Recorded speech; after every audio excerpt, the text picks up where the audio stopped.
Okay, so the lawn mowing season has just begun, and for my lawnmower, I've actually found out that it's actually time to change my air filter.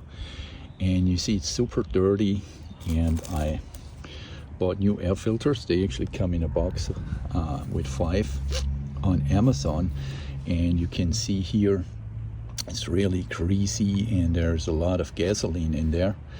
And you could wash it, but these filters are actually not that expensive, and so I would recommend that you just once a year, and you see how dirty that is in comparison to the new one, that you maybe just once in a year replace your air filter, and then you're good to go.